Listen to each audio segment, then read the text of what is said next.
आमच्या माता भगिनींसाठी, नारी शक्ती मातृशक्तीसाठी या ठाणे शहरामध्ये एक आम्ही स्कीम आणली आहे.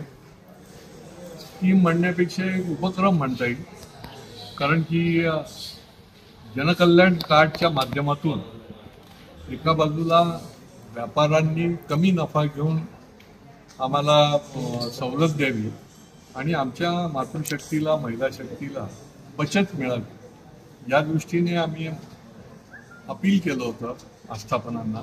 आणि 80 आस्थापनांनी की ज्याच्यामध्ये साडीपासून ते कॉस्मेटिकपर्यंत अनेक प्रकारच्या आस्थापनांनी मान्य केलं आहे. आणि 15% ते 20%, 25%, काही ठिकाणी 50%पर्यंत हे कार्ड, जनकल्याण कार्ड जे आहे ते दाखवल्यानंतर त्यांना ही सवलत उपलब्ध होणार आहे. महिला विकास परिवार ही आमची महत्त्वाची संस्था आहे की ज्याच्यामध्ये हजारो महिला सदस्य आहेत.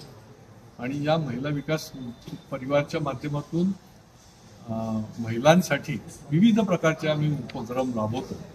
आणि त्याच्यातलाच हा एक भाग असून याचं 1 सप्टेंबरला भगवती मैदानात संध्याकाळी 5 वाजता आम्ही या जनकल्याण कार्डचं ज्या महिलांनी हे महिला विकास परिवारचा फॉर्म भरलेला असेल, केवळ फॉर्मच आहे, कुठल्याही प्रकारची त्याला सपोर्टिंगची गरज नाही, त्या महिलांना हे जनकल्याण कार्ड देण्यात येणार आहे. आणि एक प्रकारचे हे पाठबळ देण्याची भावना आहे, सहकार्याची भावना आहे. आमच्या मातृशक्तीला याच्यातून बचत व्हावी ही एक भावना आहे.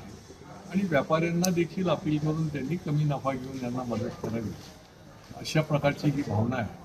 कारण आम्ही 4 सूत्र आहेत की एकीकडे सुरक्षा, सुविधा, सेवा आणि स्वयंरोजगाराकरता जे म्हणून करता येईल ते गेल्या 3 वर्षापासून, म्हणजे महिला विकास परिवार जो आम्ही स्थापन केला तेव्हापासून हे काम जे आहे ते करतो आहोत.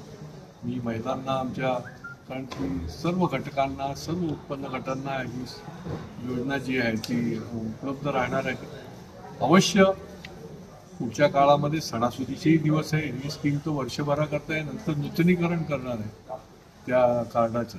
पण हे स्मार्ट कार्ड आपल्याकडे अवश्य ठेवा आणि ज्यांना जेव्हा जी गरज पडेल त्याप्रमाणे आपण खरेदीला जाताना आपल्याला हा एक आमचा अल्पसा प्रयत्न आहे की याच्यामध्ये तुम्हाला सवलत मिळेल, आपल्याला बचत होईल.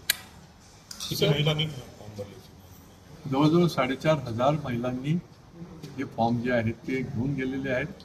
आणि 1 सप्टेंबरपासून ते फॉर्म दिल्यानंतर त्यांना हे कार्ड जे आहे ते उपलब्ध होणार.